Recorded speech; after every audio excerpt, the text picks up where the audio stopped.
നമ്മുടെ പരിശോധനാ ഫലം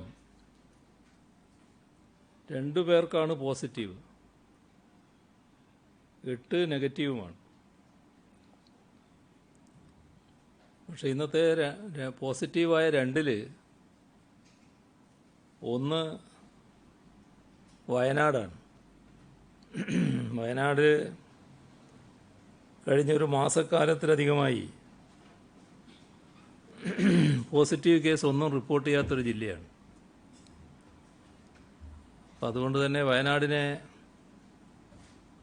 ഗ്രീൻ സോണിലായിരുന്നു ഈ റിസൾട്ട് വരുന്നവരെ പെടുത്തിയിരുന്നത്. ആ ഒരു ചിത്രം മാറിപ്പോകുന്ന അവസ്ഥ വന്നിട്ടുണ്ട്. പിന്നെ 1 കണ്ണൂരാണ്. നെഗറ്റീവായത് കണ്ണൂർ 6, ഇടുക്കി 2. ഇതുവരെ 499 പേർക്കാണ് രോഗം സ്ഥിരീകരിച്ചത്. അതിൽ 96 പേർ ഇപ്പോൾ ചികിത്സയിലാണ്. 21,894 പേരാണ് നിരീക്ഷണത്തിലുള്ളത്. അതിൽ 21,494 പേര് 21,894-ൽ 21,494 വീടുകളിലാണ്.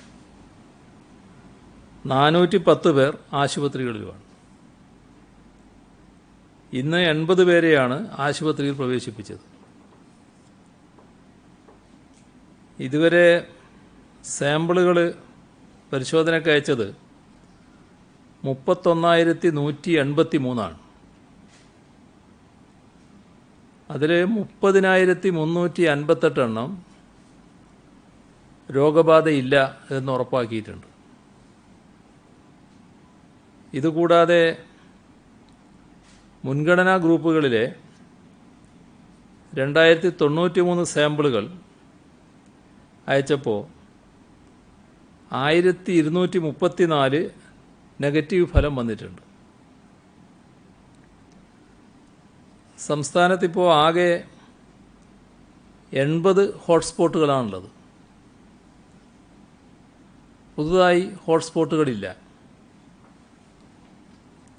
23 ഹോട്ട്സ്പോട്ടുകൾ കണ്ണൂർ ജില്ലയിലാണ്. ഇടുക്കിയിൽ 11, കോട്ടയത്തും 11. ഏറ്റവും കൂടുതൽ കോവിഡ് ബാധിതർ ചികിത്സയിലുള്ളത് കണ്ണൂരിലാണ്, 38 പേർ.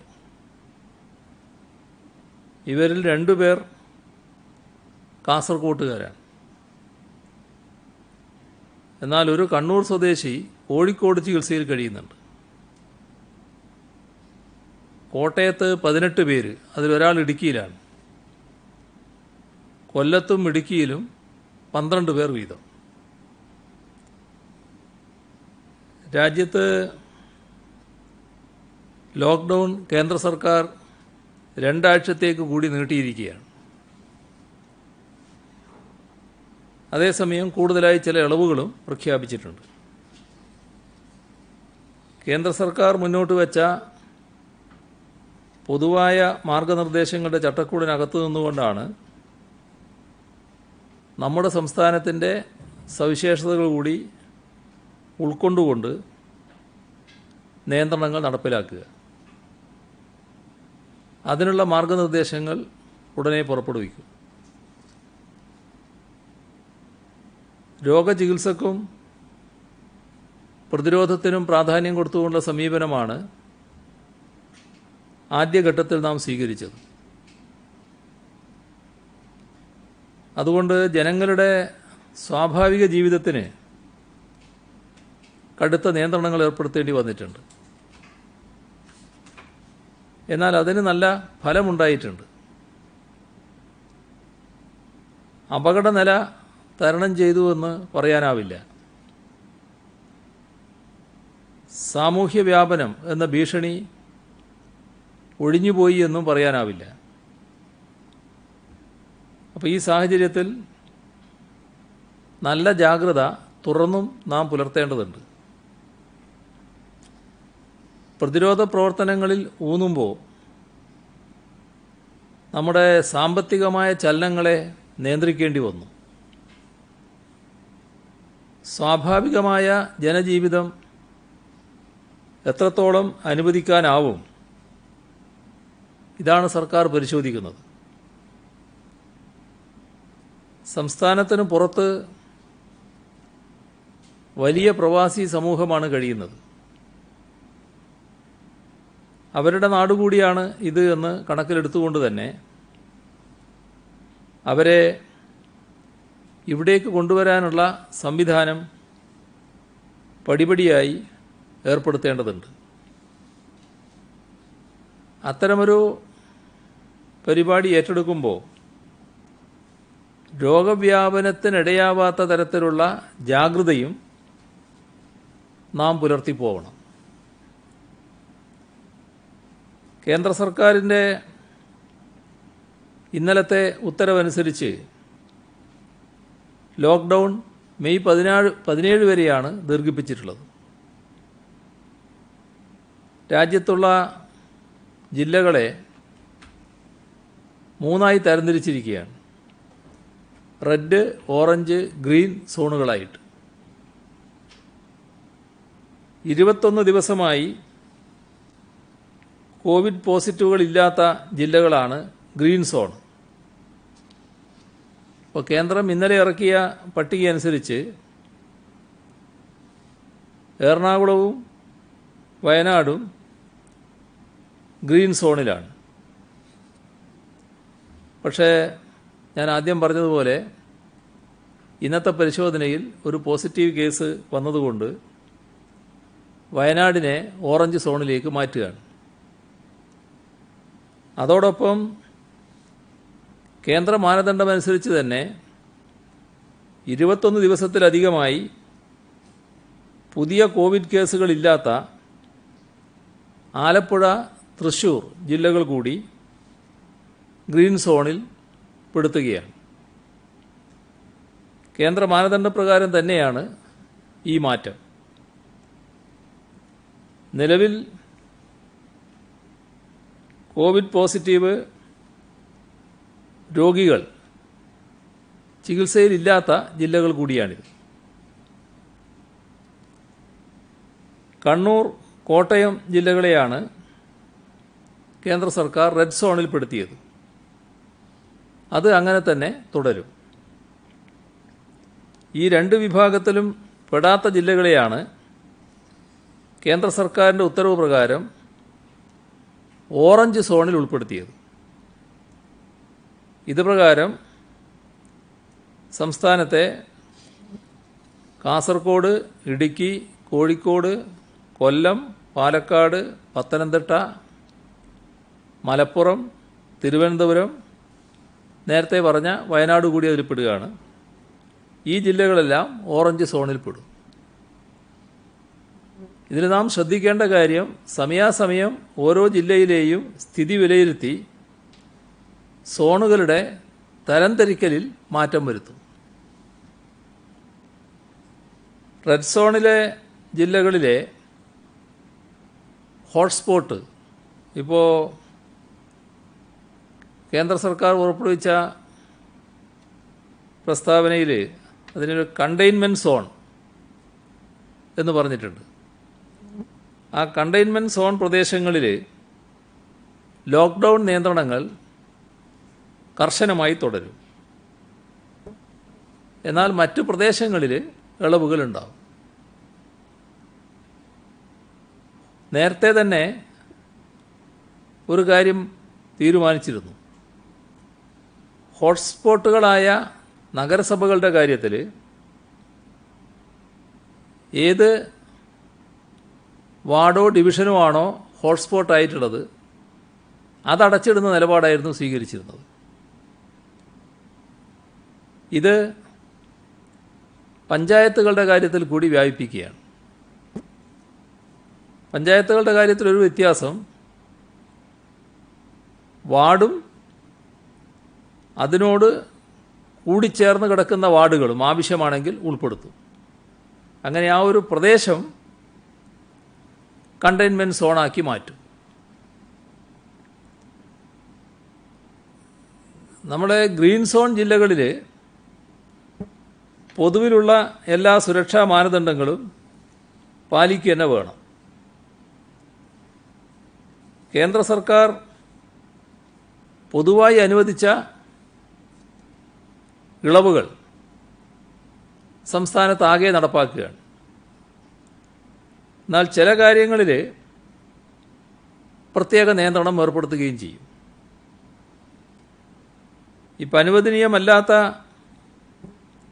കാര്യങ്ങളെന്ന് പറയുന്നത് ഗ്രീൻ സോണിലടക്കമാണ്. ഗ്രീൻ സോണിലടക്കം പാടില്ല. അതിലൊന്ന് പൊതുഗതാഗതം അനുവദിക്കില്ല എന്നുള്ളതാണ്.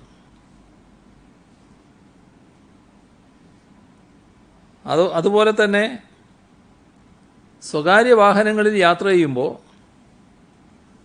ഡ്രൈവർക്ക് പുറമെ 2 പേരിൽ കൂടുതൽ യാത്ര ചെയ്യാൻ പാടില്ല. അത് ഹോട്ട്സ്പോട്ടിൽ, ഈ കണ്ടെയ്ൻമെൻറ്റ് സോണിൽ അതും പാടില്ലാത്തതാണ്. 2 വീലറുകളിൽ പിൻസീറ്റ് യാത്ര ഒഴിവാക്കേണ്ടതാണ്. അതായത് 2 ആൾ പാടില്ല എന്നർത്ഥം. എന്നാൽ പിന്നെ മുന്നിലാകാൻ നോക്കരുത്.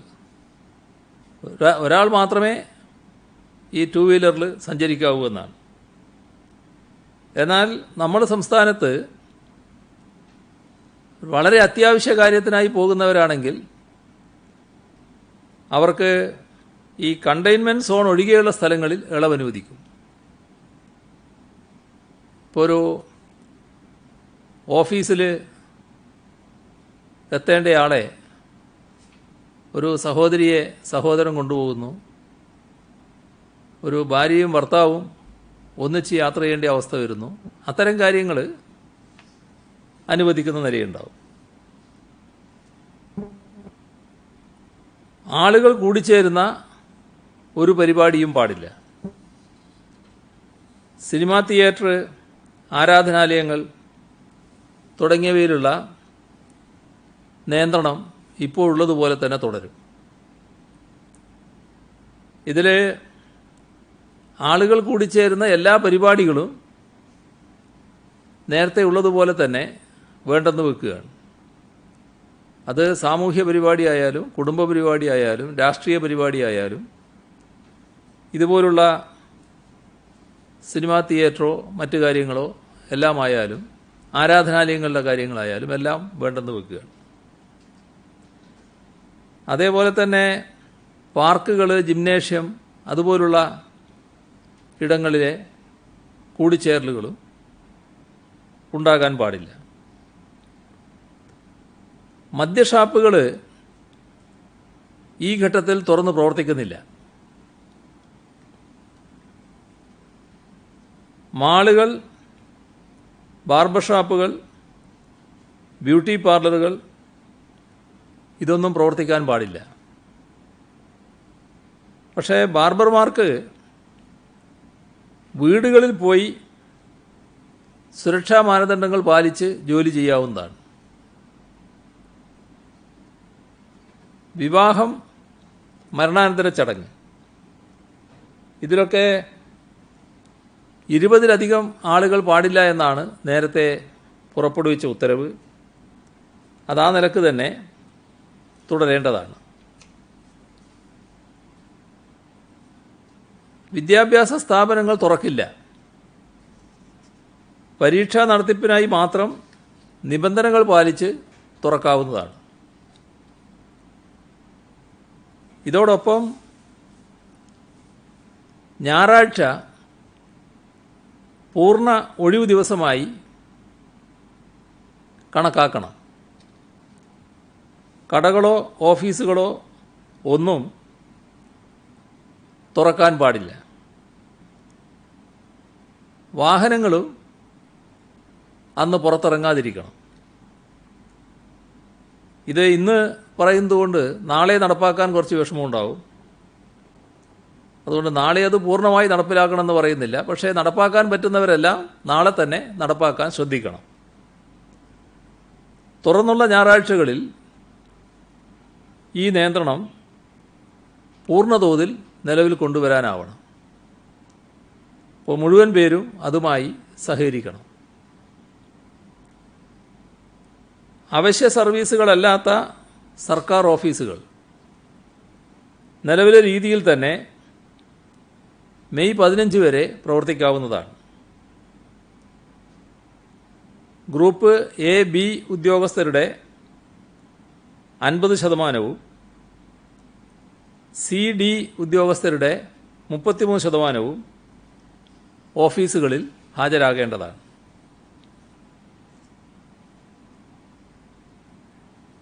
അനുവദിക്കുന്ന കാര്യങ്ങളെടുത്താൽ ഗ്രീൻ സോണുകളിൽ കടകമ്പോളങ്ങളുടെ പ്രവർത്തന സമയം രാവിലെ 7 മുതൽ രാത്രി 7:30 വരെയായിരിക്കും. അകലം സംബന്ധിച്ച എല്ലാ നിബന്ധനകളും പാലിക്കണം. ഇത് ആഴ്ചയിൽ 6 ദിവസവും അനുവദിക്കും. ഓറഞ്ച് സോണുകളിൽ നിലവിലുള്ള സ്ഥിതി തുടരണം. ഗ്രീൻ സോണുകളിലെ സേവന മേഖലയിലെ സ്ഥാപനങ്ങൾ ആഴ്ചയിൽ 3 ദിവസം പരമാവധി 50% ജീവനക്കാരുടെ സേവനം ഉപയോഗിച്ച് പ്രവർത്തിക്കും. ഓറഞ്ച് സോണുകളിൽ നിലവിലുള്ള സ്ഥിതി തുടരും. ഹോട്ട്സ്പോട്ടുകൾ ഒഴികെയുള്ള സ്ഥലങ്ങളിൽ, അതായത് കണ്ടെയ്ൻമെൻറ് സോൺ ഒഴികെയുള്ള സ്ഥലങ്ങളിൽ ഹോട്ടൽ ആൻഡ് റെസ്റ്റോറൻറ്റുകൾക്ക് പാർസലുകൾ നൽകാനായി തുറന്ന് പ്രവർത്തിക്കാം. അവിടെ ഭക്ഷ്യവിതരണമില്ല, അവിടെ ഇരുന്ന് ഭക്ഷണം കഴിക്കാൻ പറ്റില്ല.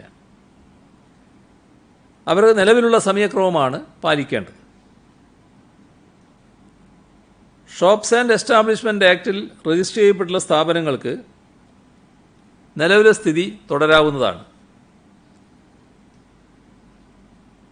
ഒന്നിലധികം നിലകളില്ലാത്ത ചെറുകിട ടെക്സ്റ്റൈൽ സ്ഥാപനങ്ങൾ 5-ൽ താഴെ ജീവനക്കാരുടെ സേവനത്തോടെ തുറന്ന് പ്രവർത്തിക്കാൻ അനുവദിക്കും. പക്ഷേ ഈ ഇളവുകൾ ഗ്രീൻ, ഓറഞ്ച് സോണുകൾക്കാണ് ബാധകം. അതുപോലെ തന്നെ ഗ്രീൻ, ഓറഞ്ച് സോണുകളിൽ നിയന്ത്രണങ്ങൾക്ക് വിധേയമായി ടാക്സി, യൂബർ പോലുള്ള ക്യാബ് സർവീസുകൾ അതെല്ലാം അനുവദിക്കും. ഡ്രൈവറും 2 യാത്രക്കാരും മാത്രമേ പാടുള്ളൂ. ഹോട്ട്സ്പോട്ടുകളിലൊഴികെ ഗ്രീൻ, ഓറഞ്ച് സോണുകളിൽ അന്തർജില്ലാ യാത്രക്ക്, അതായത് പ്രത്യേകം അനുവദിക്കപ്പെട്ട കാര്യങ്ങൾക്ക്, സാധാരണഗതിയിലില്ല, പ്രത്യേകം അനുവദിക്കപ്പെട്ട കാര്യങ്ങൾക്ക് അന്തർജില്ലാ യാത്രക്ക് അനുമതി നൽകും. അത് പൊതുവാഹനമല്ല, കാറുകളിൽ പോകുമ്പോൾ പരമാവധി 2 യാത്രക്കാരും ഡ്രൈവറും. ചരക്ക് വാഹനങ്ങളുടെ നീക്കത്തിന് നിയന്ത്രണങ്ങൾ ഉണ്ടാവില്ല, പ്രത്യേക പെർമിറ്റും വേണ്ടതില്ല. അത്യാവശ്യ കാര്യങ്ങൾക്ക് രാവിലെ 7 മുതൽ വൈകിട്ട് 7:30 വരെ ജനങ്ങൾക്ക് പുറത്തിറങ്ങാവുന്നതാണ്. ഇത് ഹോട്ട്സ്പോട്ടുകളിൽ പൊതു നിയന്ത്രണമുണ്ട്, ആ നിയന്ത്രണത്തിന് വിധേയമാകണം. 65 വയസ്സിന് മുകളിലുള്ളവരും 10 വയസ്സിന് താഴെയുള്ള കുട്ടികളും വീടുകളിൽ തന്നെ കഴിയണം. വൈകിട്ട് 7:30 മുതൽ രാവിലെ 7 വരെയുള്ള സഞ്ചാരത്തിന് നിയന്ത്രണമുണ്ടാകും. അതായത് രാത്രികാല സഞ്ചാരം നിയന്ത്രണമുണ്ടാകും. അത്യാവശ്യവും അനുവദനീയവുമായ കാര്യങ്ങൾക്ക് റെഡ് സോണുകളിലും വാഹനങ്ങൾ ഓടാൻ അനുവദിക്കും. അവിടെയും 2 യാത്രക്കാർ മാത്രമേ ഡ്രൈവർക്ക് പുറമേ ഉണ്ടാകാവൂ. 2 വീലറിൽ പിൻസീറ്റ് യാത്രക്ക് അനുവാദമുണ്ടാവില്ല. കൃഷിയുടെ കാര്യത്തിൽ നേരത്തെ ഇളവുകൾ പറഞ്ഞിട്ടുണ്ട്, അത് തുടരും. വ്യവസായത്തിൻ്റെ കാര്യത്തിലും നേരത്തെ പറഞ്ഞ ഇളവുകൾ തുടരും. കേന്ദ്രം അനുവദിച്ച, ഇവിടെ പ്രത്യേകം പരാമർശിച്ചിട്ടില്ലാത്ത മറ്റെല്ലാ ഇളവുകളും സംസ്ഥാനത്ത് ബാധകമായിരിക്കും. സുരക്ഷാ മാനദണ്ഡങ്ങൾ പാലിച്ചുകൊണ്ട് നിശ്ചിത സ്ഥലങ്ങളിൽ പ്രഭാത സവാരി അനുവദിക്കും. ഇത്തരമൊരു പൊതുവായ സമീപനം സ്വീകരിക്കുമ്പോൾ തന്നെ ഓരോ പ്രദേശത്തിനും അതിൻ്റേതായ ചില സവിശേഷതകളുണ്ടാകും. ആ സവിശേഷതകൾക്കനുസരിച്ച് ചില മാറ്റങ്ങൾ വേണ്ടതായിട്ട് വരാം. മാറ്റം എന്താണോ വേണ്ടത് അത് ജില്ലാ കലക്ടർ ആഭ്യന്തര വകുപ്പ് അഡീഷണൽ ചീഫ് സെക്രട്ടറിയെ അറിയിക്കണം, ജില്ലാ കലക്ടറുടെ ശുപാർശയായിട്ട്.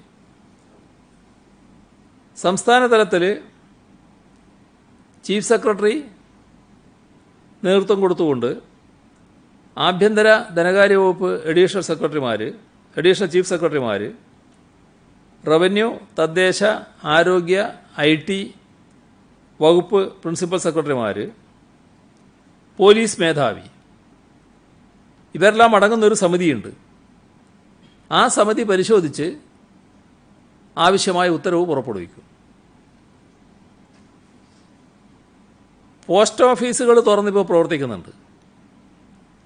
പക്ഷെ ദേശീയ സമ്പാദ്യ പദ്ധതി ഏജന്റുമാർക്ക് കളക്ട് ചെയ്ത പണം അടക്കുന്നതിന് പോകാനുള്ള അനുമതിയുടെ ഒരു പ്രശ്നം വരുന്നുണ്ട്. അപ്പോൾ ആഴ്ചയിൽ ഒരു ദിവസം ആ പണമടക്കാൻ അവർക്ക് അനുമതി നൽകും. അത് ഈ ഹോട്ട്സ്പോട്ടുകളിൽ പറ്റില്ല, മറ്റെല്ലാ പ്രദേശങ്ങളിലും നൽകും. കാർഷിക നാണ്യവിളകളുടെ വ്യാപാരം സ്തംഭിച്ചു പോയിട്ടുണ്ട്.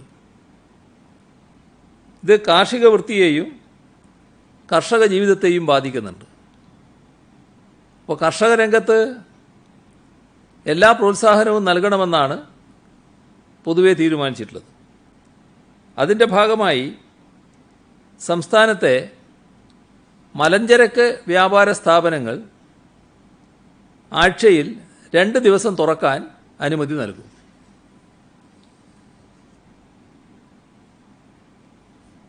വ്യാവസായിക, വാണിജ്യ, വൈദ്യുതി ഉപഭോക്താക്കൾക്ക് ഫിക്സഡ് ചാർജ് അടക്കുന്നതിന് 6 മാസത്തെ സാവകാശം നൽകാനും ലേറ്റ് പേയ്മെൻറ്റ് സർചാർജ് 18% നിന്ന് 12% കുറക്കാനും തീരുമാനിച്ചിരുന്നു.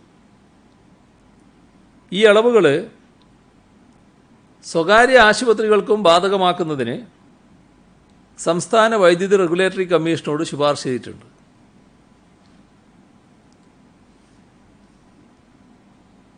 ഇനിയുള്ളൊരു ഘട്ടത്തിൽ നമ്മുടെ സമൂഹം പ്രത്യേകമായി ശ്രദ്ധിക്കേണ്ട ചില ഘടകങ്ങളുണ്ട്. അതിൽ പ്രായമായവർ, കിഡ്നി, ഹൃദ്രോഗം, ക്യാൻസർ തുടങ്ങിയ രോഗബാധിതർ, ചിലർ കിഡ്നി രോഗമായിരിക്കും, ഹൃദ്രോഗവും ക്യാൻസറും ഒക്കെ ഗുരുതരമായ രോഗമാണ്. ഇത്തരം ആളുകൾക്ക് കോവിഡ് വ്യാപക സാധ്യത വളരെ കൂടുതലാണ്. അപ്പോൾ വ്യാപന സാധ്യത കൂടുതലുള്ള വിഭാഗമാണിത്, പ്രായമായവരും ഈ പറഞ്ഞ രോഗങ്ങളുള്ളവരും. അപ്പോൾ അതുകൊണ്ട് തന്നെ അവരുടെ കാര്യത്തിൽ പ്രത്യേക ശ്രദ്ധ വേണ്ടി വരും. അവർ ഈ കാര്യത്തെക്കുറിച്ച് കൃത്യമായി മനസ്സിലാക്കണം. അതോടൊപ്പം തന്നെ വീട്ടുകാരും ഇതുമായി ബന്ധപ്പെട്ട് നല്ല ബോധവാന്മാരാവണം. ഇക്കാര്യത്തിൽ നല്ല രീതിയിൽ ബോധവൽക്കരിക്കാൻ നിങ്ങളുടെ മാധ്യമങ്ങളുടെ സഹായവും കൂടി അഭ്യർത്ഥിക്കുകയാണ്. അതിൽ പ്രത്യേകമായി നമ്മുടെ ചാനലുകൾക്ക് ഇതുമായി ബന്ധപ്പെട്ടുള്ള ബോധവൽക്കരണ പരിപാടി ആസൂത്രണം ചെയ്യാൻ സാധിക്കും. സർക്കാരുമായി ചേർന്നുകൊണ്ട് തന്നെ അത്തരമൊരു പരിപാടി സംഘടിപ്പിക്കുന്നതിനെക്കുറിച്ച് ആലോചിക്കാവുന്നതാണ്. അതോടൊപ്പം ആരോഗ്യ പ്രവർത്തകരുടെ ഗൃഹസന്ദർശനവും ബോധവൽക്കരണവും പ്ലാൻ ചെയ്യുന്നുമുണ്ട്. വീടുകളിൽ കൃത്യമായി പാലിക്കേണ്ട കാര്യങ്ങളെക്കുറിച്ച് ഒരു പ്രത്യേകമായൊരു നോട്ടീസും നൽകുന്ന സ്ഥിതിയുണ്ടാവും. ഇവിടെ ഇനിയുള്ളൊരു ഘട്ടം നേരിടുന്നതിന് ഈ വിഭാഗത്തെ സംരക്ഷിക്കൽ വളരെ പ്രധാനമാണ് എന്ന് നാം കാണണം. രോഗവ്യാപന സാധ്യത കൂടുതലായിട്ടുള്ള ഈ വിഭാഗത്തെ പൂർണ്ണമായും സംരക്ഷിക്കുന്ന രീതി സമൂഹത്തിനാകെ സ്വീകരിക്കാൻ കഴിയണം. ഇത്തരം കാര്യങ്ങൾ നാട്ടിലാകെ എത്തിക്കുന്നതിനും പൊതുവിൽ അതിനനുസരിച്ചുള്ള ജാഗ്രതയും ഗൗരവബോധവും ഉണ്ടാകുന്നതിനും ചില പ്രാദേശിക സമിതികൾ വേണ്ടിവരും. അതിൻ്റെ ഭാഗമായി കാണുന്നത് ഇപ്പോൾ പഞ്ചായത്തുകൾ, മുനിസിപ്പാലിറ്റികൾ, വാർഡുകളുണ്ട്, കോർപ്പറേഷൻ ഡിവിഷനുകളുണ്ട്. ഇവിടങ്ങളിൽ ഒരു മോണിറ്ററിംഗ് സമിതി ഉണ്ടാവണം. അതിൽ റെസിഡൻസ് അസോസിയേഷനുള്ള സ്ഥലത്ത് അതിൻ്റെ പ്രതിനിധി ഉണ്ടാവണം. ഇല്ലാത്ത സ്ഥലമാണെങ്കിൽ നാട്ടുകാരുടെ പ്രതിനിധി, വാർഡിൻ്റെ മെമ്പറോ കൗൺസിലറോ, സ്ഥലത്തെ പോലീസ് സ്റ്റേഷനിലെ SI, വില്ലേജ് ഓഫീസർ അല്ലെങ്കിൽ അദ്ദേഹത്തിൻ്റെ പ്രതിനിധി. ആ പ്രദേശത്ത് ചാർജുള്ള തദ്ദേശ സ്വയംഭരണ സ്ഥാപനത്തിലെ ഉദ്യോഗസ്ഥൻ, സന്നദ്ധ പ്രവർത്തകരുടെ പ്രതിനിധി, അവിടെ അംഗൻവാടി ഉണ്ടെങ്കിൽ ആ അംഗൻവാടിയിലെ ടീച്ചർ, കുടുംബശ്രീയുടെ ഒരു പ്രതിനിധി, പെൻഷനേഴ്സ് യൂണിയൻ്റെ ഒരു പ്രതിനിധി, വാർഡിലുള്ള ആശാ വർക്കർ, ഇവരൊക്കെ ഉള്ളതാണ് ഈ സമിതി. ഈ സമിതി വീടുകളുമായി നിരന്തരം സമ്പർക്കത്തിലാവും. ഇത്തരം ആളുകളുള്ള വീടുകളെ പ്രത്യേകമായി പട്ടികപ്പെടുത്തും. അവിടെയുള്ള പ്രായമായവരുടെയും രോഗമുള്ളവരുടെയും കാര്യത്തിൽ പ്രത്യേക കരുതലെടുക്കേണ്ടതായിട്ടുണ്ട്. ഇതിപ്പോൾ ഇവിടെ രോഗാർക്കുമില്ല, എന്നാൽ നല്ല ജാഗ്രത പാലിച്ചു പോകേണ്ടതായിട്ടുണ്ട്.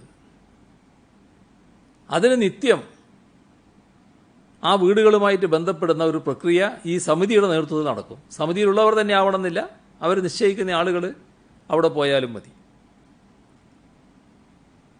എന്നാൽ ഇതോടൊപ്പം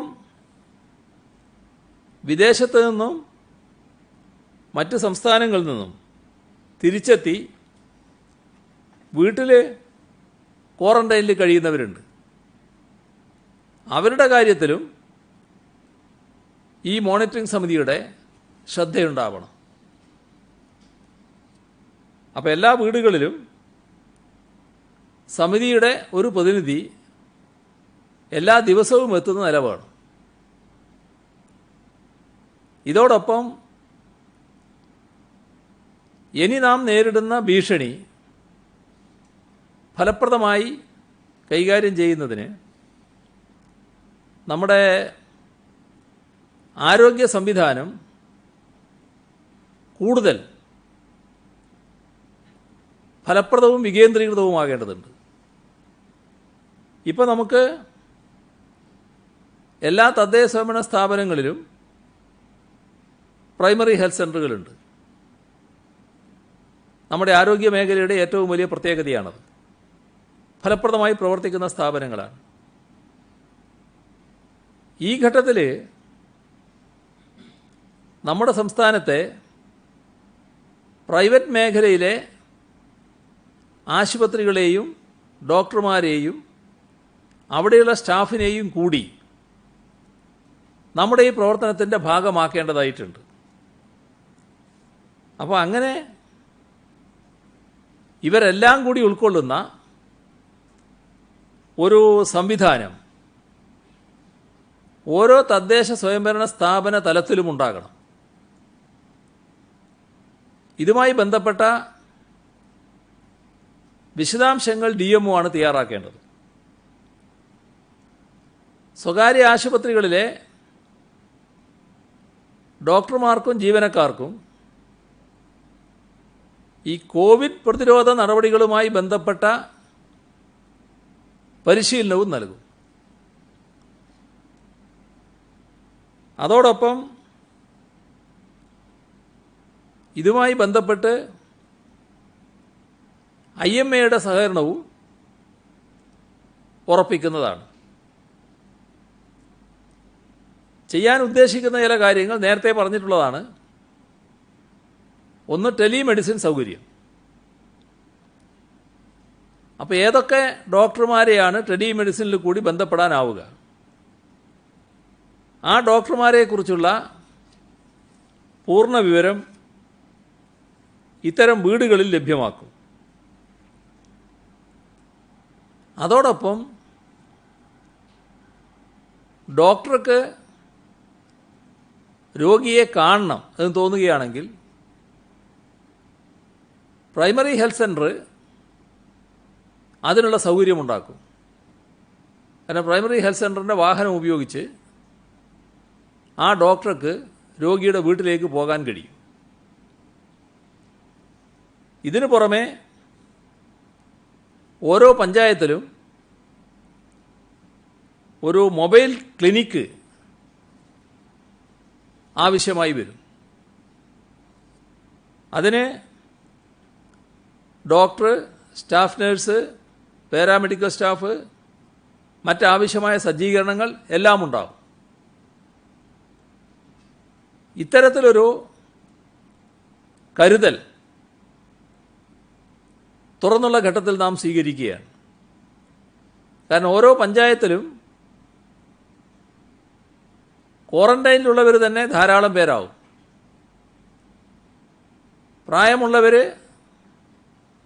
മറ്റ് രോഗങ്ങൾ ബാധിച്ച വൾണറബിൾ ഗ്രൂപ്പിൽപ്പെട്ടവർ, ഇത്തരം ആളുകളെ നിരന്തരമായി നിരീക്ഷിക്കുക എന്നത് നാം ഒരു ചുമതലയായി എടുക്കേണ്ടതായിട്ടുണ്ട്. അതിനാണ് ഇത്തരമൊരു സംവിധാനം ഏർപ്പെടുത്തുന്നത്. വിദേശ രാജ്യങ്ങളിലുള്ള നമ്മുടെ പ്രവാസി സഹോദരങ്ങൾക്ക് മടങ്ങി വരാൻ സൗകര്യമൊരുക്കണമെന്ന് സംസ്ഥാന സർക്കാർ നേരത്തെ കേന്ദ്രത്തോട് ആവശ്യപ്പെട്ടിരുന്നു. എല്ലാവർക്കും അറിയാം, നിരന്തരമായിട്ട് ആ ആവശ്യം ഉന്നയിച്ചുകൊണ്ടിരിക്കുന്നുണ്ട്. ഇക്കാര്യത്തിൽ അനുകൂലമായ നിലപാടാണ് കേന്ദ്രത്തിൽ നിന്ന് ഉണ്ടാകുന്നത്. പെട്ടെന്ന് തന്നെ പ്രായോഗിക നടപടി കേന്ദ്രത്തിൽ നിന്നുണ്ടാകുമെന്നാണ് പ്രതീക്ഷിക്കുന്നത്. അപ്പോൾ ആ പ്രായോഗിക നടപടി കേന്ദ്രത്തിൽ നിന്നുണ്ടാകുമ്പോൾ സ്വാഭാവികമായിട്ടും നമ്മുടെ സഹോദരങ്ങൾ ഇങ്ങോട്ട് വരും. അത്തരമൊരു ഘട്ടത്തിൽ സ്വീകരിക്കേണ്ട നടപടികൾ, ആവശ്യമായ മുന്നൊരുക്കങ്ങൾ സംസ്ഥാന സർക്കാർ ഇപ്പോൾ തന്നെ ചെയ്തിട്ടുണ്ട്. അതിൻ്റെ വിശദാംശങ്ങൾ നേരത്തെ പത്രസമ്മേളനത്തിൽ പറഞ്ഞതാണ്. അതുകൊണ്ട് അതിപ്പോൾ ഞാൻ ആവർത്തിക്കുന്നില്ല. നേരത്തെ പറഞ്ഞത് തന്നെയാണ് ഇപ്പോൾ നടപ്പാക്കാൻ ഉദ്ദേശിക്കുന്നത്. എന്നാൽ അതോടൊപ്പം മറ്റ് സംസ്ഥാനങ്ങളിലുള്ള നമ്മുടെ നാട്ടുകാരുണ്ട്. അവരിങ്ങോട്ട് വരാൻ താല്പര്യപ്പെടുന്നുണ്ട്. ഇപ്പോൾ എല്ലാവരും ഒന്നിച്ചു വരുന്നത് പ്രായോഗികമാവില്ല. അതിനും ഒരു മുൻഗണന കണക്കാക്കുകയാണ്. അതിൻ്റെ ഭാഗമായി മുൻഗണനാ ലിസ്റ്റിൽപ്പെട്ടവർക്ക് ആദ്യഘട്ടത്തിൽ അനുമതി നൽകും. അതിൽ വിദ്യാർത്ഥികളുണ്ട്, അവധിക്കാല ക്യാമ്പിനും മറ്റും പോയവരുണ്ട്, കോഴ്സ് കഴിഞ്ഞവരുണ്ട്, ഇപ്പോൾ ഹോസ്റ്റൽ അടച്ച് അവിടെ നിൽക്കാൻ പറ്റാത്തവരുണ്ട്. അങ്ങനെയെല്ലാമുള്ള നാട്ടിലേക്ക് വരാൻ നിർബന്ധിക്കപ്പെടുന്ന വിദ്യാർത്ഥികൾ, അവർക്ക് മുൻഗണന കൊടുക്കേണ്ടതായിട്ടുണ്ട്. നമ്മുടെ സംസ്ഥാനത്ത് സ്ഥിരതാമസക്കാരായ മുതിർന്ന പൗരന്മാർ ബന്ധുക്കളെയോ മറ്റാവശ്യങ്ങൾക്കോ ആയി പുറത്തു പോയതാണ്, അവർക്ക് തിരിച്ചു വരണം. ഗർഭിണികളായ സ്ത്രീകൾ, ചില ആരോഗ്യ പ്രശ്നങ്ങളുള്ളവരുണ്ട്. ഇങ്ങനെയുള്ളവർക്കെല്ലാം മുൻഗണന നൽകണമെന്ന് തന്നെയാണ് ഉദ്ദേശിക്കുന്നത്. എന്നാൽ നേരത്തെ പറഞ്ഞ കാര്യം ഒന്നുകൂടി ആവർത്തിക്കുകയാണ്. പുറത്ത് സ്ഥിരതാമസമായിട്ടുള്ളവർ മറ്റ് സംസ്ഥാനങ്ങളിൽ, അവരുടെ ബന്ധുക്കളും മറ്റും ഇവിടെയുണ്ട്, ബന്ധുക്കളെ കാണണമെന്നൊക്കെ അവർ ആഗ്രഹിക്കുന്നുണ്ടാകും. അവരിപ്പോൾ ധൃതി കാണിക്കരുത്. കുറച്ച് നാൾ കഴിഞ്ഞിട്ട് വരുന്നതാണ് നല്ലത്. ഇപ്പോഴത്തെ അവസ്ഥയിൽ അവർ വരുന്നത് ഒഴിവാക്കണം. സ്ഥിരമായിട്ട് ഒഴിവാക്കണം എന്നല്ല പറയുന്നത്, ഈ ഘട്ടത്തിൽ ഒഴിവാകുന്നതാണ് നല്ലത്. ഇപ്പോൾ നോർക്കയിലെ പോർട്ടലിൽ 1,30,000 പേർ രജിസ്റ്റർ ചെയ്ത് കഴിഞ്ഞിട്ടുണ്ട്. ഇപ്പോൾ നേരത്തെ എയർപോർട്ടുകളുടെ കാര്യത്തിൽ പറഞ്ഞതുപോലെ തന്നെയുള്ള നടപടികളാണ് ഇക്കാര്യത്തിൽ സ്വീകരിക്കുക. സംസ്ഥാന അതിർത്തിയിൽ ഇവരെത്തേണ്ടത് എപ്പോഴാണ് എന്ന് അറിയിക്കും. ആ സമയത്താണ് അവർ സംസ്ഥാന അതിർത്തിയിലെത്തേണ്ടത്. അവിടെ വിശദമായ സ്ക്രീനിംഗ് നടക്കും. അതിൻ്റെ ഭാഗമായി രോഗലക്ഷണമുള്ളവരാണെങ്കിൽ സർക്കാർ ഒരുക്കിയ ക്വാറന്റൈനിലേക്ക് പോകണം. അല്ലാത്തവർക്ക് വീട്ടിലേക്ക് പോകാം, ആരോഗ്യ പ്രശ്നമൊന്നും ഇല്ലാത്തവർക്ക്. 14 ദിവസം വീട്ടിൽ ക്വാറന്റൈനിൽ കഴിയണം. ക്വാറന്റൈനിൽ കഴിയുന്നവർ പൂർണ്ണമായും നിർദ്ദേശങ്ങൾ പാലിച്ചിരിക്കണം. ഇക്കാര്യത്തിൽ സംസ്ഥാന അതിർത്തിയിലെത്തി, വീട്ടിലെത്തി, അവിടെ ക്വാറന്റൈൻ കൃത്യമായി പാലിച്ചു പോവുക.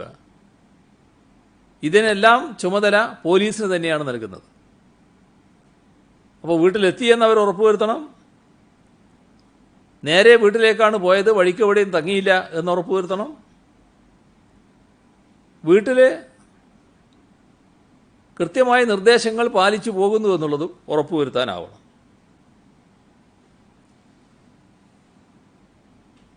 ഇതോടൊപ്പം വീടെവിടെയാണ് എന്നുള്ളത് നേരത്തെ മനസ്സിലാക്കുന്നുണ്ട്. അപ്പോൾ ക്വാറന്റൈൻ സൗകര്യമുണ്ടോ? ഇല്ലെങ്കിൽ അത്തരം ആളുകൾ ഈ ആദ്യത്തെ 14 ദിവസം വീട്ടിൽ പോകാൻ പറ്റില്ല. അവർക്ക് സർക്കാർ ഒരുക്കുന്ന ഒരു ക്വാറന്റൈൻ സ്ഥലമുണ്ട്. രോഗലക്ഷണമുള്ളവരെ പാർപ്പിക്കുന്ന ക്വാറന്റൈൻ സ്ഥലമല്ല, അല്ലാത്തൊരു സ്ഥലം. അവിടെ അവർ കഴിയണം. നേരത്തെ വിദേശത്ത് നിന്ന് വരുന്ന പ്രവാസികളുടെ കാര്യത്തിൽ സ്വീകരിച്ച അതേ നിലപാട് തന്നെ. ഈ പ്രവർത്തനങ്ങൾ വികേന്ദ്രീകൃതമായി വലിയ തോതിൽ നടന്നാലേ നമുക്ക് ഇനിയുള്ള ഘട്ടത്തെ അതിജീവിക്കാൻ കഴിയും. എല്ലാ വിദഗ്ധരും ആശങ്കപ്പെടുന്നൊരു കാര്യം സാമൂഹ്യ വ്യാപനത്തിൻ്റെതാണ്. അപ്പോൾ ആ ഒരു ഘട്ടത്തെ നേരിടുന്നതിനും അതിജീവിക്കുന്നതിനും അങ്ങേയറ്റം വികേന്ദ്രീകൃതമായ സംവിധാനങ്ങൾ നമുക്ക് വേണം. അതുകൊണ്ടാണ് വാർഡ് തല മോണിറ്ററിംഗ് സമിതിയെക്കുറിച്ച് പറഞ്ഞത്. തദ്ദേശ സ്വയംഭരണ സ്ഥാപന തലത്തിലും ഈ കാര്യങ്ങളെല്ലാം കൃത്യമായി നടക്കുന്നുവെന്ന് ഉറപ്പുവരുത്താൻ ഒരു സമിതി ഉണ്ടാവണം. ആ സമിതിയുടെ അധ്യക്ഷൻ ബന്ധപ്പെട്ട തദ്ദേശ സ്വയംഭരണ സ്ഥാപനത്തിൻ്റെ ചെയർപേഴ്സണായിരിക്കും. അംഗങ്ങളായി ആ തദ്ദേശ സ്ഥാപനത്തിലെ പ്രതിപക്ഷ നേതാവ്, ആരോഗ്യ സ്റ്റാൻഡിംഗ് കമ്മിറ്റി അധ്യക്ഷൻ, MLAയോ MLAയുടെ പ്രതിനിധിയോ, പോലീസിൻ്റെ സ്റ്റേഷൻ ഹൗസ് ഓഫീസർ അല്ലെങ്കിൽ അദ്ദേഹത്തിൻ്റെ പ്രതിനിധി, വില്ലേജ് ഓഫീസർ, തദ്ദേശ ഭരണ സ്ഥാപനത്തിൻ്റെ സെക്രട്ടറി, പ്രൈമറി ഹെൽത്ത് സെൻ്ററിൻ്റെ മേധാവി, അവിടെയുള്ള സഹകരണ ബാങ്കിൻ്റെ പ്രസിഡന്റ്, സാമൂഹ്യ സന്നദ്ധ സേനയുടെ ഒരു പ്രതിനിധി, കുടുംബശ്രീയുടെ പ്രതിനിധി, ആശാ വർക്കർമാരുടെ പ്രതിനിധി, പെൻഷനേഴ്സ് യൂണിയൻ്റെ പ്രതിനിധി, ഇത്രയും അംഗങ്ങളാണ് അതിനകത്തുണ്ടാവേണ്ടത്. ജില്ലാതലത്തിൽ ഉദ്യോഗസ്ഥ തലത്തിലൊരു സമിതിയെ കാണുന്നുണ്ട്. അത് കലക്ടർ, ജില്ലാ പോലീസ് മേധാവി, ഡിസ്ട്രിക്ട് മെഡിക്കൽ ഓഫീസർ,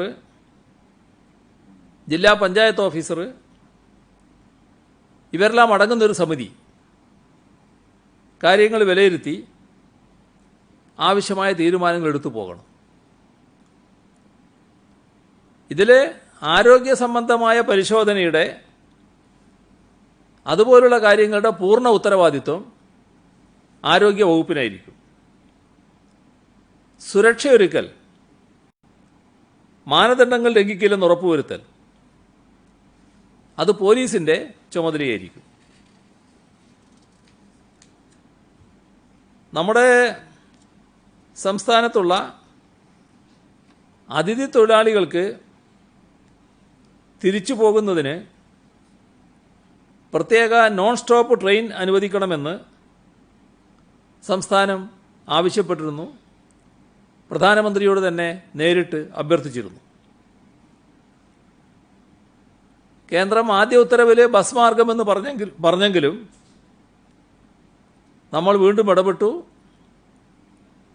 കേന്ദ്രം പിന്നീടത് മാറ്റി ഇപ്പോൾ സ്പെഷ്യൽ ട്രെയിൻ അനുവദിക്കാൻ തയ്യാറായിട്ടുണ്ട്.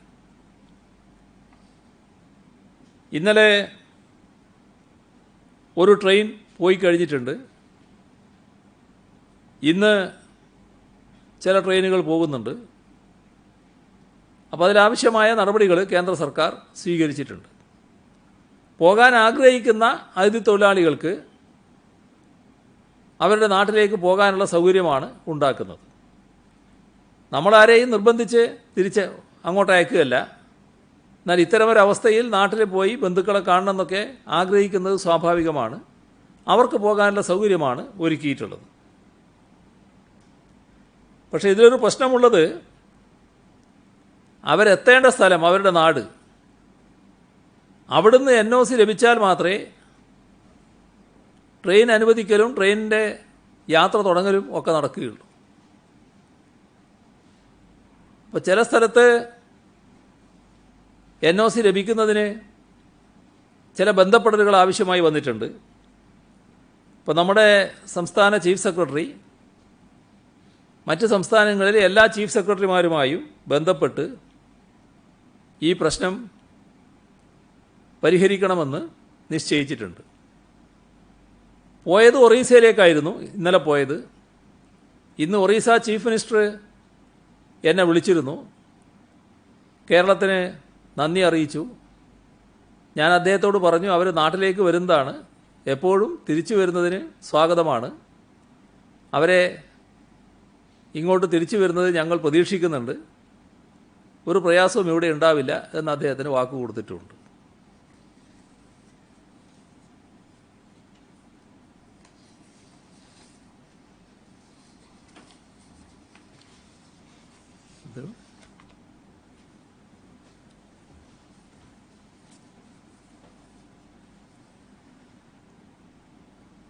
നമ്മുടെ സംസ്ഥാനത്തെ സഹകരണ ജീവനക്കാരുടെ ക്ഷേമനിധി ബോർഡിൽ അംഗങ്ങളായ ജീവനക്കാർക്ക് സഹായധനം അനുവദിച്ചിട്ടുണ്ട്.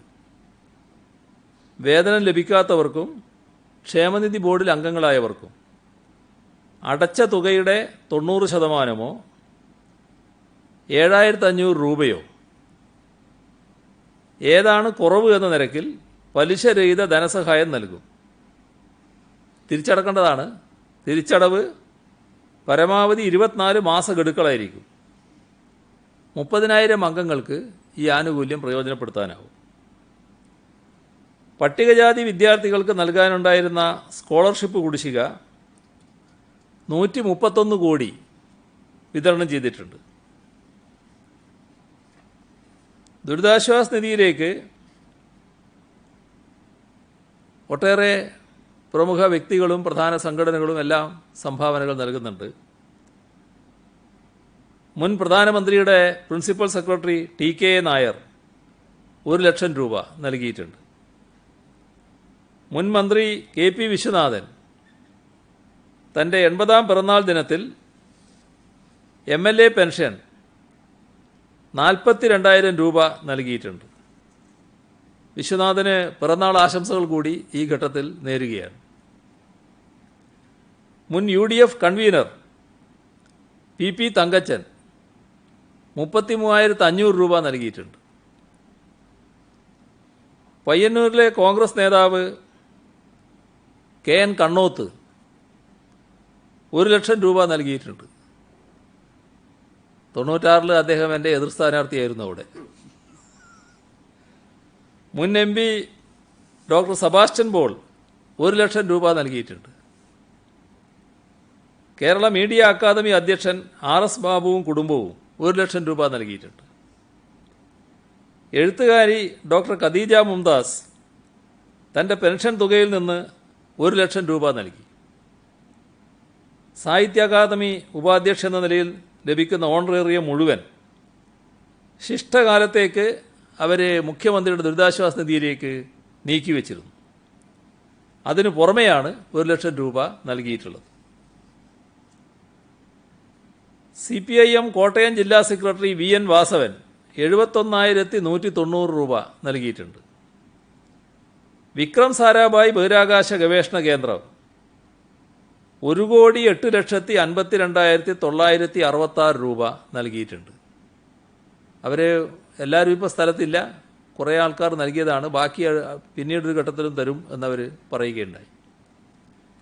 Registered metal crushers unit owners association Thiruvananthapuram ജില്ലാ കമ്മിറ്റി 1 കോടി രൂപ നൽകിയിട്ടുണ്ട്. കുറുമാത്തൂർ സർവീസ് സഹകരണ ബാങ്ക് 21,26,500 രൂപ. കുറ്റ്യാട്ടൂർ സർവീസ് സഹകരണ ബാങ്ക് 17,04,600 രൂപ. വിസ്മയ പാർക്ക് 17,50,000 രൂപ. പരിയാരം സർവീസ് സഹകരണ ബാങ്ക് 15,08,000 രൂപ. കുറ്റ്യേരി സർവീസ് സഹകരണ ബാങ്ക് 12,68,793 രൂപ. അഴിയൂർ വനിതാ കോഓപ്പറേറ്റീവ് സൊസൈറ്റി 12,62,000 രൂപ. മലപ്പട്ടം സർവീസ് സഹകരണ ബാങ്ക് 10,94,487 രൂപ. സിനിമാ നിർമ്മാണ കമ്പനിയായ ഗോൾഡ് കോയിൻ മോഷൻ പിക്ചേഴ്സിൻ്റെ ഉടമകളായ സംവിധായകൻ രഞ്ജിത്തും PM ശശിധരനും ചേർന്ന് 10 ലക്ഷം രൂപ. ധർമ്മടം മണ്ഡലത്തിലെ വേങ്ങാട്, പിണറായി, ധർമ്മടം, പെർളശ്ശേരി എന്നീ ഗ്രാമപഞ്ചായത്തുകൾ 10 ലക്ഷം രൂപ വീതം. KSRTC എംപ്ലോയീസ് അസോസിയേഷൻ 10 ലക്ഷം. തടിക്കടവ് സർവീസ് സഹകരണ ബാങ്ക് 5 ലക്ഷം. മൊറാഴ വിദ്യാഭ്യാസ സഹകരണ സംഘം stumps college 3,50,000. Taliparamba arts and science സഹകരണ കോളേജ് 2,93,354 രൂപ. തളിപ്പറമ്പ് മണ്ഡലത്തിലെ മറ്റ് സഹകരണ സംഘങ്ങൾ ചേർന്ന് 21,05,896 രൂപ. ധർമ്മടം നവദീപം വായനശാല 2 ലക്ഷം രൂപ. കോഴിക്കോട് പതിയാരക്കര VP ഓറിയന്റൽ സ്കൂളിലെ മുഴുവൻ ജീവനക്കാരും 1 മാസത്തെ ശമ്പളം 7,76,350 രൂപ. കേരള ടാക്സ് പ്രാക്ടീഷണേഴ്സ് അസോസിയേഷൻ 5 ലക്ഷം രൂപ. എഞ്ചിനീയേഴ്സിൻ്റെ സംഘടനയായ IEEE 1,22,000 രൂപ. ഷൊർണൂർ പ്രഭാതം ചാരിറ്റബിൾ ട്രസ്റ്റ് 1 ലക്ഷം രൂപ. Edanad west LP school 1 lakh രൂപ. കരിവള്ളൂർ A1 ക്ലബ്ബ് 1 ലക്ഷം രൂപ. Thayineri Muslim education society 1 lakh രൂപ. തൃക്കരിപ്പൂർ മെട്ടമ്മൽ ബ്രദേഴ്സ് ക്ലബ്ബ് 1 ലക്ഷം രൂപ.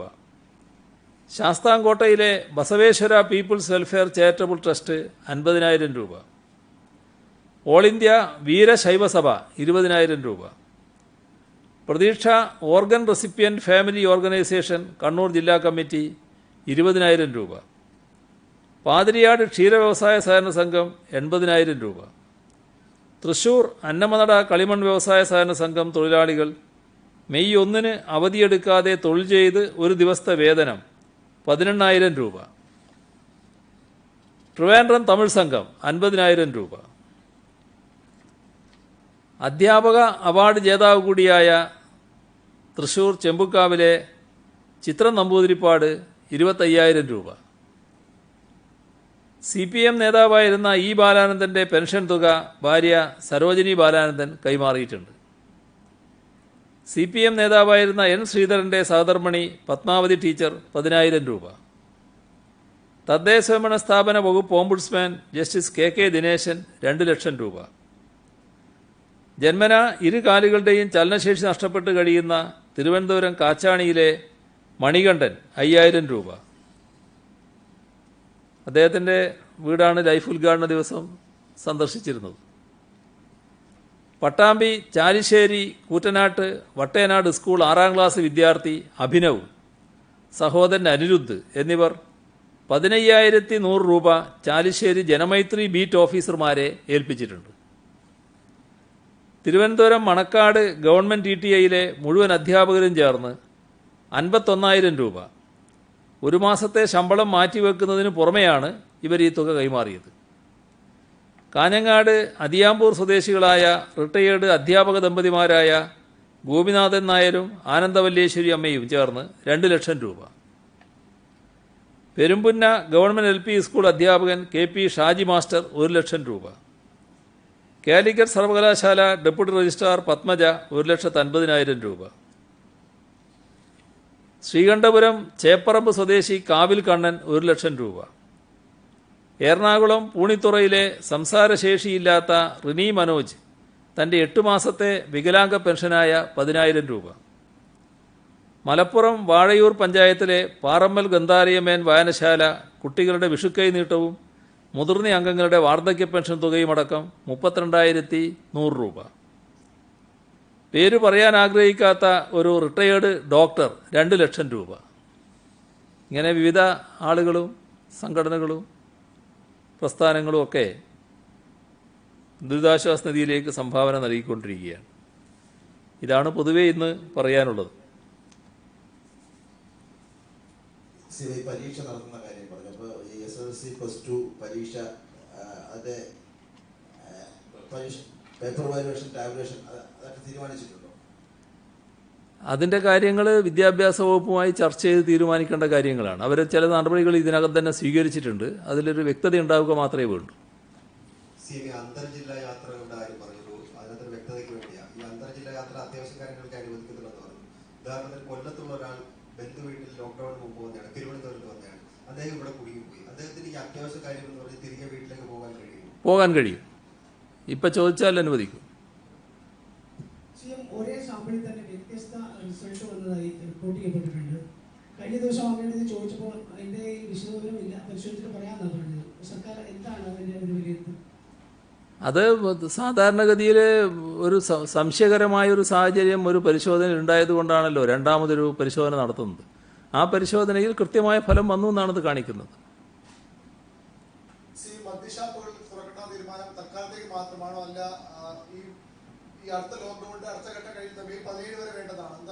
അതിനെപ്പറ്റി വിഷമിക്കണ്ട, തൽക്കാലത്തേക്ക് മാത്രമാണ്.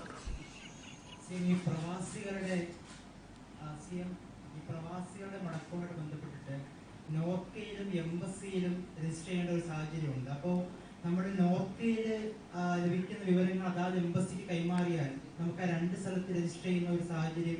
എംബസിയിൽ മാത്രമല്ല, നമ്മൾ പൂർണ്ണമായിട്ട് ആ പേര് വിവരങ്ങൾ നമ്മുടെ കേന്ദ്ര ഗവൺമെൻറ്റിന് കൈമാറുകയാണ്. അതുമായി ബന്ധപ്പെട്ടുള്ള എല്ലാ വിവരങ്ങളും കൊടുക്കുന്നുണ്ട്. ബന്ധപ്പെട്ട എംബസികളിലും അതത് രാജ്യങ്ങളിലെ കാര്യങ്ങളും കൊടുക്കുന്നുണ്ട്. നമ്മുടെ അടുത്തുള്ള എല്ലാ വിവരങ്ങളും കൈമാറുന്നുണ്ട്. അല്ല, അത് പറയാൻ എനിക്ക് കഴിയില്ലല്ലോ. എനിക്ക് കഴിയുന്നത് നമ്മൾ ചെയ്യുന്ന കാര്യങ്ങളിലേ പറയാൻ പറ്റും. ഈ പേരുകൾ നമുക്കെല്ലാം കിട്ടിയിരിക്കുകയാണ്. ഇങ്ങോട്ട് വരാൻ ആഗ്രഹിക്കുന്നവർ നമ്മുടെ സംസ്ഥാനത്തെ സംബന്ധിച്ചിടത്തോളം മുഴുവൻ പേരും രജിസ്റ്റർ ചെയ്തിട്ടുണ്ട് എന്നാണ് തോന്നുന്നത്. ആ പേരുകൾ മുഴുവൻ കൊടുത്ത് പിന്നെ എംബസിയെ സഹായിക്കാൻ തന്നെയാണ് നമ്മൾ ഉദ്ദേശിക്കുന്നത്. നമ്മുടെ ഈ ലോക്ക്ഡൌണിന്റെ പശ്ചാത്തലത്തിൽ ഈ വാടക ചോദിക്കരുതെന്ന് നേരത്തെ സിഎം പറഞ്ഞു. നമ്മുടെ ഈ കെട്ടിട നികുതി അതിന് സാവകാശം കൊടുക്കാൻ എന്തെങ്കിലും സാധ്യതയുണ്ടോ? മെയ് 5 അതിന്റെ ലാസ്റ്റ് ഡേറ്റ് പറഞ്ഞിരിക്കുന്നത്. അപ്പോൾ വ്യാപാര സ്ഥാപനങ്ങൾക്ക് പ്രവർത്തിക്കുന്ന കെട്ടിടങ്ങളുടെ നികുതി അടയ്ക്കുന്നതിനൊരു അത്തരം കാര്യങ്ങളിലൊക്കെ ആവശ്യമായ ഇളവുകൾ അനുവദിക്കും, സമയവും അനുവദിക്കും. സിഎംഐ ഈ ഇതര സംസ്ഥാന തൊഴിലാളികളെ, അതിഥി തൊഴിലാളികളെ മറ്റു സംസ്ഥാനങ്ങളിലേക്ക് കൊണ്ടുപോകുമ്പോൾ സംസ്ഥാനത്തിന് അതിനെന്തെങ്കിലും ചെലവുണ്ടോ? സംസ്ഥാനത്തിന്റെ കയ്യിൽ നിന്ന് എന്തെങ്കിലും പണം കേന്ദ്രം ഈടാക്കണം എന്ന് നിർദ്ദേശിച്ചിരുന്നു? ഇതേവരെ ഒന്നുമില്ല. എല്ലാ കാര്യങ്ങളും കേന്ദ്ര ഗവൺമെന്റ് തന്നെയാണ് ചെയ്യുന്നത്. നമ്മൾ സാധാരണ നിലക്ക് ചില കാര്യങ്ങൾ ചെയ്യാനുള്ള നടപടികൾ സ്വീകരിച്ചിട്ടുണ്ട്. അത് പക്ഷേ നമ്മുടെ ഒരു സ്വയമേവയുള്ള ചെയ്യൽ മാത്രമാണ്. മറ്റേതെങ്കിലും തരത്തിലൊരു അവർ കേന്ദ്രം ആവശ്യപ്പെട്ടതിൻ്റെ ഭാഗമായിട്ടല്ല. അവരിപ്പോൾ 3-4 ദിവസം യാത്ര ചെയ്യേണ്ടി വരുന്നു. ആ ദിവസങ്ങളിൽ അവർക്ക് ഭക്ഷണം കഴിക്കണം, വെള്ളം വേണം, കുടിക്കാൻ വെള്ളം വേണം. ഇതൊന്നും വഴിക്കെവിടെയും കിട്ടില്ല. അപ്പോൾ അതിൻ്റെ ഒരു കരുതലോട് കൂടിയായിരിക്കണം ഇവിടുന്ന് പോകുന്നത്. അവരോടിപ്പോൾ അതിന് തയ്യാറെടുക്കണം എന്ന് പറഞ്ഞാൽ അതിന് വിഷമാണ്. അത് നമ്മുടെ ജില്ലാ ഭരണ സംവിധാനമാണ് ഓരോ സ്ഥലത്തും അതിനാവശ്യമായ നടപടികൾ എടുക്കുന്നത്. അത് നമ്മുടെ തന്നെ കുറേ ജീവനക്കാർ പോയിട്ടുണ്ടല്ലോ, ഇവിടെ നിന്നുള്ള ആരോഗ്യ പ്രവർത്തകരടക്കം. അപ്പോൾ ഈ മടക്കയാത്രയിൽ, ഈ ട്രെയിനുകളുടെ മടക്കയാത്രയിൽ അവിടുന്ന് മലയാളികളെ കൊണ്ടുവരാൻ എന്തെങ്കിലും നിർദ്ദേശം പരിഗണനയുണ്ടോ? ഇവിടുന്ന് ആര് പോയിരിക്കുന്നു? ഇവിടുന്ന് ആര് പോയി എന്നാ പറയുന്നത് നിങ്ങൾ? എന്ന് നിങ്ങളോട് ആര് പറഞ്ഞു? പോലീസ്, RPF മാത്രമാണ്. അല്ല, എൻ്റെ അടുത്ത് അങ്ങനെ ഒരു വിവരമില്ല ഇതേവരെ. അങ്ങനെ ഒരു കാര്യമില്ല. അങ്ങനെ ഒരു തെറ്റിദ്ധാരണ വേണ്ട. നമ്മുടെ ആരെങ്കിലും ഇവിടുന്ന് അങ്ങോട്ട് പോകുന്നില്ല. അടുത്തൊരു ഘട്ടത്തിലേക്ക് പോകുമ്പോൾ ഈ പ്രായമായവരൊക്കെ സംരക്ഷിക്കുക ചെയ്യുമ്പോൾ ഒരു മുൻകരുതൽ എന്ന നിലയ്ക്ക് നമുക്ക് വെന്റിലേറ്ററുകളൊക്കെ വേണ്ടി വരും, കൂടുതൽ ക്രിട്ടിക്കൽ കെയർ സംവിധാനങ്ങൾ വേണ്ടി വരും. അതിപ്പം അതിന്റെ ലഭ്യത നമുക്ക് എത്രത്തോളമായിട്ടുണ്ട്? സജ്ജീകരണങ്ങൾ എങ്ങനെയാണ്? ഞാൻ നേരത്തെ പറഞ്ഞിട്ടുണ്ട്. നമ്മുടെ ചില കണക്കുകൂട്ടലുകൾ അനുസരിച്ചുള്ള തയ്യാറെടുപ്പുകൾ നമ്മൾ നേരത്തെ നടത്തിയിട്ടുണ്ട്. അക്കാര്യത്തിൽ ഒരു തരത്തിലുള്ള ആശങ്കയും സംസ്ഥാനത്ത് ഇപ്പോൾ ഉണ്ടാകേണ്ടതില്ല. നേരത്തെ ഈ ജില്ലകൾ വിട്ടുള്ള യാത്രയ്ക്ക് അനുമതി എന്ന് പറഞ്ഞു. അപ്പൊ ഇനിയിപ്പോ ക്വാറന്റൈൻ നിർബന്ധമല്ലല്ലോ അവർക്ക് പോയി വരാനൊക്കെ നോർമലി പറ്റില്ലേ ഹോട്ട്സ്പോട്ട് അല്ലാത്ത സ്ഥലങ്ങളിൽ? അത് അവരെ ഓരോ കേസും ആശ്രയിച്ച് നിൽക്കുന്ന കാര്യമാണ്. നമ്മുടെ സംസ്ഥാനത്തിനകത്താകുമ്പോൾ ആ പ്രശ്നങ്ങളിൽ കുറച്ചളവുണ്ടാവും. പക്ഷെ അതൊരു ഓരോ കേസിനെയും ആശ്രയിച്ച് നിൽക്കുന്നതാണത്. എങ്ങനെ? രോഗമില്ലാത്തവർക്ക് പോയി വരാനോ മറ്റു ജില്ലകളിൽ? അല്ല, അതിന് വലിയ പ്രയാസം വരില്ല. പക്ഷെ അനുമതി വേണം. ജില്ല കടന്നു പോകണമെങ്കിൽ അനുമതി വേണം. ജില്ല കടന്ന് ഒരു യാത്ര നടത്താൻ കഴിയില്ല. ജില്ല കടന്നു പോകേണ്ട ആവശ്യം പറഞ്ഞ് അനുമതി വാങ്ങി പോകാനേ പറ്റൂ. സിനിമകളുടെയും മറ്റും പോസ്റ്റ് പ്രൊഡക്ഷൻ നടത്താൻ ഇന്ന് അനുമതി കൊടുത്തതായിട്ട് മന്ത്രി AK ബാലന്റെ വാർത്താക്കുറിപ്പ് വന്നിരുന്നു. അപ്പോൾ ഈ സിനിമ സീരിയൽ ഷൂട്ടിങ്ങുകൾ ആരംഭിക്കാമോ? ടെലിവിഷനുകൾക്ക് ചെറിയ ഷോകൾ ഈ നിയന്ത്രണം പാലിച്ച് ഷൂട്ട് ചെയ്യാൻ അനുമതിയുണ്ടോ? അത്തരം കാര്യങ്ങൾ പൊതുവിൽ അനുമതിയായിട്ടില്ല. അവരുടെ ഒരു ആവശ്യമാണ്. ആ ആവശ്യത്തെക്കുറിച്ച് പറഞ്ഞിട്ടുണ്ട്. അതിനെ സംബന്ധിച്ച് തീരുമാനമെടുക്കേണ്ടതായിട്ടുണ്ട്. കുറച്ച് കാര്യങ്ങൾ പരിശോധിച്ച് തീരുമാനമെടുക്കാൻ പറ്റൂ. ആ തീരുമാനം എടുക്കാൻ ഇരിക്കുകയാണ്. മറ്റു ടാക്സിക്ക് അനുമതി കൊടുക്കുന്നു, ഓട്ടോറിക്ഷയ്ക്ക് അനുമതി സംസ്ഥാനത്ത് കൊടുക്കുന്നുണ്ടോ? അതോ കേന്ദ്ര നിർദ്ദേശം കാരണമാണോ കൊടുക്കാത്തത്? കേന്ദ്ര നിർദ്ദേശത്തിൽ ഓട്ടോറിക്ഷ ഓടാൻ പാടില്ല എന്ന് തന്നെയുണ്ട്. അതുകൊണ്ട് ഓട്ടോറിക്ഷ ഓടാൻ നമ്മൾ അനുവദിക്കുന്നില്ല എന്നേ ഉള്ളൂ. ഓട്ടോറിക്ഷ ഓടുന്നതിന് നമുക്ക് വലിയ തടസ്സമില്ല. പക്ഷേ കേന്ദ്ര നിർദ്ദേശത്തിൻ്റെ ഒരു ലംഘനം വേണ്ട എന്നുള്ളത് കൊണ്ട് അത് അംഗീകരിച്ച് പോവുകയാണ്. CM, ഈ നമ്മുടെ സംസ്ഥാന സർക്കാർ നേരത്തെ തന്നെ ഒരു ഉത്തരവ് ഇറക്കിയിട്ടുണ്ട്. ഈ സർക്കാരിന്റെ പൊതുമേഖലാ സ്ഥാപനങ്ങളിലോ സർക്കാരിന്റെയോ അർദ്ധ സർക്കാരിന്റെയോ സ്ഥാപനങ്ങളിലെ പ്രവർത്തിക്കുന്ന സ്ഥാപനങ്ങൾക്ക് വാടക 3 മാസത്തേക്ക് ഒഴിവാക്കിക്കൊണ്ട്. പക്ഷേ KSRTCയുടെ ഷോപ്പിംഗ് മാളുകളിൽ, ഷോപ്പിംഗ് സെന്ററുകളിൽ പ്രവർത്തിക്കുന്ന സ്ഥാപനങ്ങൾക്ക് വാടക ഈടാക്കാൻ വേണ്ടിയിട്ട് നമ്മുടെ പൊതുമേഖലാ സ്ഥാപനമായ KTDFC തന്നെ നോട്ടീസ് കൊടുത്തിരിക്കുകയാണ്. ഇക്കാര്യത്തിൽ സർക്കാർ ഇടപെടും? അല്ല, ഇത്തരം എല്ലാ കാര്യങ്ങളിലും സർക്കാരിൻ്റെ നയം ഒന്ന് തന്നെയാണ്. അതിൽ പ്രശ്നം എന്തെങ്കിലും ഉയർന്നു വന്നാൽ അതിനനുസരിച്ചുള്ള നിലപാടെടുക്കും. ഒരു ക്ലാരിഫിക്കേഷൻ, അതായത് അന്യസംസ്ഥാനത്തുള്ള മലയാളികൾ നോർക്ക വഴി രജിസ്റ്റർ ചെയ്താൽ മാത്രമാണോ എത്താൻ കഴിയുക, അതോ സ്വയം അവർക്ക് വാഹനം പിടിച്ചെത്താനുള്ള ഏതെങ്കിലും തരത്തിലുള്ള സൗകര്യം ഉണ്ടാകും? കുറച്ച് ബുദ്ധിമുട്ടും അവർ കാരണം ഈ അതിർത്തിയിലെത്തിയാൽ ഇങ്ങോട്ട് കടക്കണമല്ലോ. അപ്പോൾ അതിർത്തിയിലെത്തുന്നതിന് സമയം നിശ്ചയിച്ച് കൊടുക്കുന്നുണ്ട്. അപ്പോൾ അതിന് നല്ലത് നോർക്കയിൽ രജിസ്റ്റർ ചെയ്ത് സമയം വാങ്ങി വരുന്നതാണ്. അതാണ് ഏറ്റവും എളുപ്പമായ മാർഗം. ഇപ്പം ഈ ഒറ്റ ഇരട്ടാക്ക ആ രീതി മാറില്ല. എല്ലാ ദിവസവും എല്ലാ വാഹനങ്ങളും ഹോട്ട്സ്പോട്ട് അല്ലാത്ത സ്ഥലത്ത് ഇറങ്ങാമല്ലോ, അങ്ങനെയല്ലേ? അല്ല, ആ തരത്തിലേക്ക് ഒരു മാറ്റം വന്നിട്ടില്ല. അത് പട്ടണത്തിൻ്റെ പ്രത്യേകത വെച്ചുകൊണ്ട് ചെയ്തതാണ്. അപ്പോൾ ആ പട്ടണത്തിൻ്റെ പ്രത്യേകത വെച്ച് വാഹനങ്ങളുടെ എണ്ണം ക്രമീകരിക്കുന്നതിന് വേണ്ടി ചെയ്ത കാര്യമാണ്. അത് പ്രത്യേക അറിയിപ്പ് വരണം ആ കാര്യത്തിൽ.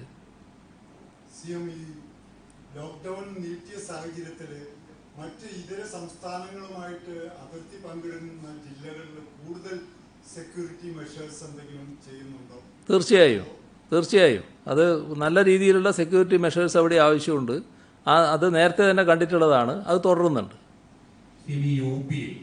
നവോദയയിൽ പഠിക്കുന്ന ഇന്റർ സ്റ്റേറ്റ് ക്ലാസ്സിന് വേണ്ടി 100-ലേറെ കുട്ടികൾ 10-12 വയസ്സുള്ള മലയാളി ഇപ്പോഴത്തെ നവോദയ സ്കൂളിലെ കുട്ടികൾ കുടുങ്ങിയിട്ടുണ്ട്. അവർക്ക് വരാൻ പറ്റാത്തൊരു അവസ്ഥ കുടുംബങ്ങളൊക്കെ നമ്മളൊക്കെ വിളിച്ച് പറയുന്നത്.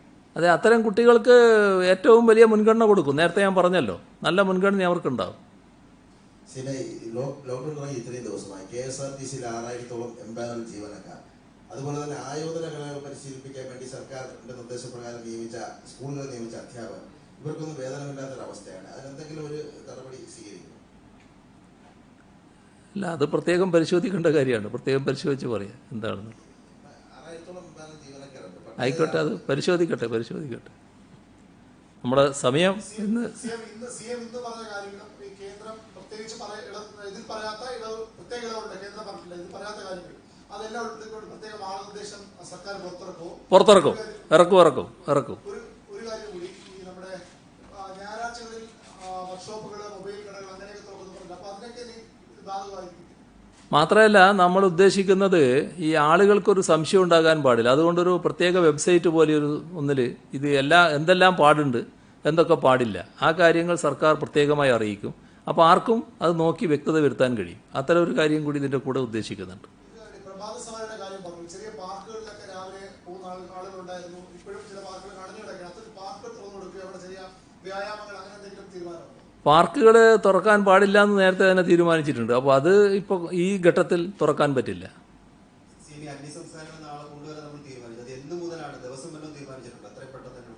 പെട്ടെന്ന് തന്നെ ഉണ്ടാവും, വളരെ പെട്ടെന്നുണ്ടാവും. സ്വകാര്യ ആശുപത്രിയിലെ നഴ്സുമാർ വളരെ മോശം അനുഭവം നേരിടുന്നു. കാരണം കഴിഞ്ഞ ദിവസം അവിടെ 2 പോസിറ്റീവ് കേസ് ഉണ്ടായി. അതിന്റെ അടിസ്ഥാനത്തിൽ ഈ നഴ്സുമാർ തിരിച്ച് അവരുടെ വീടുകളിലേക്ക് എത്തുമ്പോൾ അവിടെയുള്ള നാട്ടുകാരെല്ലാവരോടും ഭയങ്കര മോശമായിട്ടാണ് പെരുമാറുന്നത്. അതിനെന്തെങ്കിലും ഇടപെടലുണ്ടാവും? അത്തരം കാര്യങ്ങളിൽ നേരത്തെ തന്നെ നമ്മളൊരു നിലപാടെടുത്തിട്ടുണ്ട്.